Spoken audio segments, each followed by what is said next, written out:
Ternyata untuk menghancurkan satu bangsa, untuk menghancurkan satu komunitas, untuk menghancurkan satu gereja, untuk menghancurkan rumah tangga, untuk menghancurkan saudaraku yang kekasih, orang-orang yang menyebut kerajaan Allah yang ada di tengah-tengah kita, saudara, bukan bencana dan bukan sakit penyakit, tapi ada dua yang hilang hari-hari ini. Apa, saudara? Yang pertama adalah pengajaran, yang kedua, saudara, tidak ada lagi nasihat-nasihat. Sebab itu saya berikan satu judul, The Importance of Preaching. Saudara, pentingnya pengajaran. Haleluya. Amanat Agung berkata, pergi jadikan semua bangsa muridnya Yesus, ajar mereka. Haleluya. Saya mau berkata, Bapak Ibu, bumi boleh bergoncang, saudara, laut boleh bergelora, bahkan gunung-gunung boleh pindah. Selama pengajaran ada dalam kehidupan kita, saya pastikan maka kita akan tetap kuat dan teguh iman kita. Kenapa? Karena yang mengajarkan kita,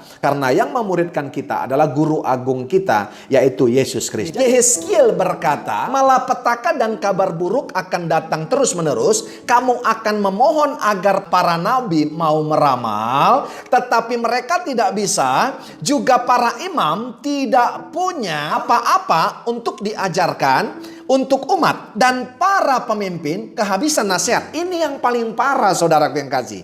Makanya saya setuju kenapa saudaraku yang kasih dibuat malam pengajaran di gereja di mana tempat saudara melayani dan beribadah. Karena ternyata yang menghancurkan satu komunitas, yang menghancurkan saudara satu keluarga, yang menghancurkan kerajaan Allah yang kita bangun, saudara, adalah hilangnya pengajaran, dan saudara tidak ada lagi yang namanya nasihat-nasihat dari pemimpin. Pakai istilah Yehezkiel 37 dikatakan umat mengalami kekeringan, saudara. Mereka menjadi tulang-tulang sekalipun mereka masih hidup. Nah, ini yang saudara mau kita bahas.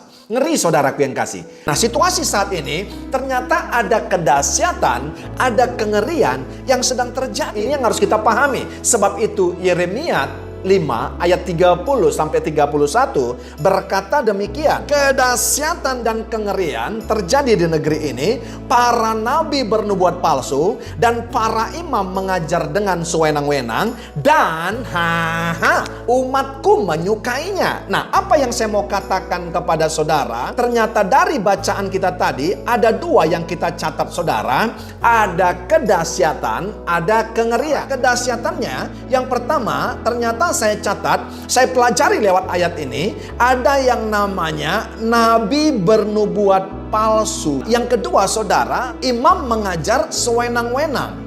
Nah, Bapak Ibu pernah berpikiran nggak?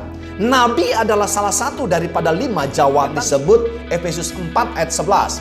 Berarti satu dari jawatan ini, saudara, sudah menubuatkan hal-hal yang palsu. Makanya lihat hari-hari ini, saudaraku yang kasih, orang cenderung kepada suara kenabian. Ya, lihat seminar-seminar, saudara, akhir zaman, suara kerasulan. Hari-hari ini itu yang lebih didengar orang daripada suara gembala. Lihat, akan beda, saudara. Nabi-nabi palsu hanya membicarakan apa yang penglihatan mereka, apa yang akan terjadi, saudara. Makanya kalau bernubuat palsu itu agak beda tipis dengan yang namanya ramalan. Kita belajar di Yehezkiel, saudara. Kenapa digandrungi, saudara? Karena mereka memang membuat yang palsu, dan mereka imam-imam yang mengajarkan sewenang-wenang, mengajarkan apa yang enak didengar dan meninabobokan yang namanya jemaat. Engkau bernubuat palsu dan mengajar sewenang-wenang. Ini bukan urusan saya, saudara. Tapi yang menyedihkan saya, saudara, ada kata kengeriannya. Apa kata kengeriannya, saudara? Umat menyukainya. Umat suka, saudara, dengan nubuatan palsu, dengan pengajaran yang sewenang-wenang. Comot ayat di sana, comot ayat di sini. Pertanyaan saya, saudara, siapa yang bertanggung jawab kepada umat-umat yang suka tadi, saudaraku yang kasih, kepada pengajaran-pengajaran yang palsu dan pengajaran yang sewenang-wenang tadi? Tentunya kita adalah pelayan-pelayan. Sebab itu di dalam 2 Korintus 6 ayat 4, saya ambil dari 2 terjemahan baru, dan firman Allah yang hidup berkata, sebaliknya dalam segala hal kami menunjukkan bahwa kami adalah pelayan Allah. Itu terjemahan baru.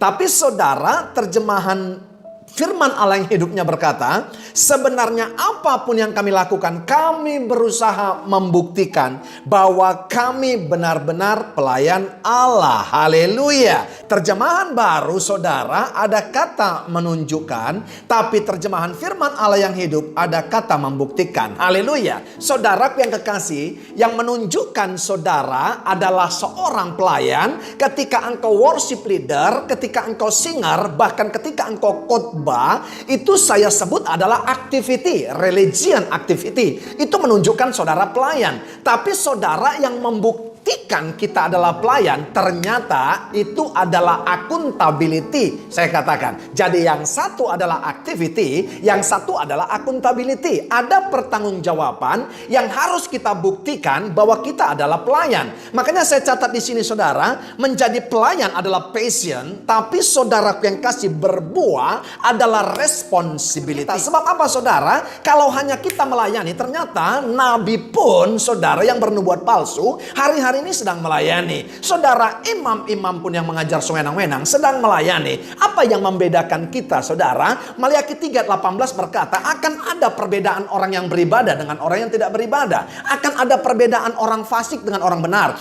Orang yang beribadah saja berbeda, apalagi kita pelayan-pelayan Tuhan. Makanya saya mengatakan saudara, orang-orang yang bisa membuktikan dirinya pelayan adalah orang-orang yang berbuah. Kenapa mereka berbuah saudara? Yang pertama, karena mereka sudah berpindah dari orang kebanyakan yang sekedar bangsa yang adalah quantity menjadi murid yang berkualitas. Yang saya sebut adalah quality. Yang kedua, kenapa saudara? Karena mereka saudara adalah orang-orang yang excellent. Apa excellent saudara? Berani saudara, yaitu memberikan yang lebih daripada apa yang diharapkan orang lain. Saya pastikan, halo pelayan-pelayan gereja yang mau dipakai Tuhan dalam urapan yang dahsyat. Kenapa dunia saudara lebih tertarik kepada nubuatan palsu, pengajaran imam yang sewenang-wenang? Karena mereka saudara memberikan ekspektasi yang lebih daripada ekspektasi pelayan-pelayan Tuhan hari-hari ini. Kenapa? Karena kebanyakan daripada kita sadar atau tidak, kita menjadi pelayan-pelayan yang mediokriti. Sebab itu Yehezkiel 37 ayat yang ke-11. Saya ambil dari terjemahan bahasa Indonesia masa kini. Allah berkata kepadaku, hai manusia fana. Di terjemahan lain dikatakan, hai manusia debu, dikatakan saudara. Haleluya, tulang-tulang ini melambangkan bangsa Israel. Mereka mengeluh bahwa mereka kering tanpa harapan dan tanpa hari depan. Haleluya. Saudara coba perhatikan saudaraku yang kasih. Ya, dikatakan tulang-tulang ini saudara cuma melambangkan keadaan bangsa Israel. Saudara coba kita turunkan saudaraku yang kasih. Ini melambangkan saudara eklesia zaman sekarang. Bagaimana Sion-Sion zaman sekarang yang namanya pusat keselamatan mau menyatakan keselamatan kepada dunia. Kalau mereka lagi kering karena tidak ada pengajaran saudara. Seperti bangsa Israel ini. Mereka saudara yang kasih apa? Body language-nya, perkataan-perkataan mereka sudah penuh dengan keluhan. Saudara mengalami ini enggak sekarang? Orang-orang yang Anda layani banyak banget mengeluh. Kenapa saudaraku yang kasih?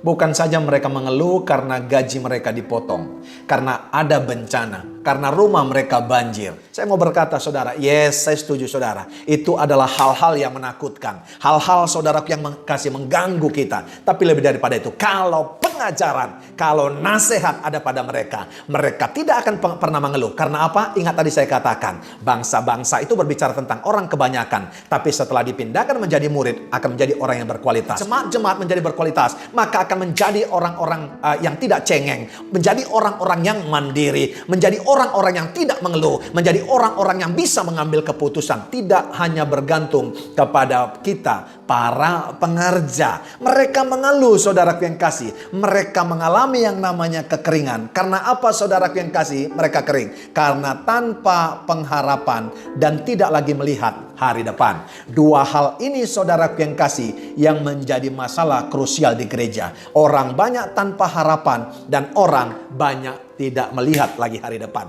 Jawabannya apa? Kita harus jadi yaitu pelayan-pelayan yang berkualitas. Yang kedua, jadi pelayan-pelayan yang excellent. Yang ketiga, saudaraku yang kasih, haleluya, kita harus menjadi pelayan-pelayan yang cakap mengajar, yang bisa mengencourage orang, memberikan saudara harapan, yang memberikan asa kepada orang lain, saudara, untuk membawa mereka, menyatakan kepada mereka yang disebut Yeremia 29 ayat 11, bahwa Tuhan tidak pernah merancangkan kecelakaan kepada kita, tapi membawa damai sejahtera yang merancangkan masa depan yang penuh dengan harapan. Bagaimana cara mengatakan itu kalau engkau tidak berkualitas mengajarnya? Bagaimana cara mengatakan itu kalau saudara nggak excellent? Bagaimana saudaraku yang kasih cara orang trust atas ayat Yeremia 29 ayat 11 itu, kalau kita juga sering mengeluh, kita juga sering, saudaraku yang kekasih, menyatakan di Facebook kita, di Instagram kita, bahwa hidup ini sulit dan segala macam. Saudara, FB dan Instagram gak bisa menolong kita, saudara. Yang bisa menolong kita adalah guru agung kita, yaitu Tuhan. Allah berkata kepadaku, kepada siapa? Kepada Nabi Yehezkiel, yang dipercayakan juga menjadi penjaga. Lihat baik, saudara. Dia bukan saja nabi, saudara, yang benar, tapi dia juga penjaga yang namanya umat. Fungsi daripada kita pelayan, engkau, saudara, bisa dipanggil dalam 5 jawatan, saudara. Tapi jangan lupa bahwa kita harus memiliki spirit seperti spirit yang dimiliki Yehezkiel. Kita menjadi penjaga umat. Ternyata tulang-tulang yang dimaksud di sana adalah lambang bangsa Israel yang pada saat itu tidak punya pengharapan lagi. Makanya mereka kering, saudara. Karena apa? Pengajaran hilang, dan saudaraku yang kasih, nasihat-nasihat tidak ada. Tidak ada lagi pelayan-pelayan yang excellent, tidak ada lagi role model pelayan-pelayan yang berkualitas, sehingga mereka tidak lihat pengharapan. Sebab itu, saudara, jadilah pelayan-pelayan yang berkualitas, jadilah orang-orang yang excellent. Yang ketiga, baiknya kita menjadi pengajar-pengajar yang cakap, yang bisa mempercayakan sesuatu pengajaran kepada orang lain, karena kita terlebih dahulu sudah mengalaminya dan kita menjadi role model.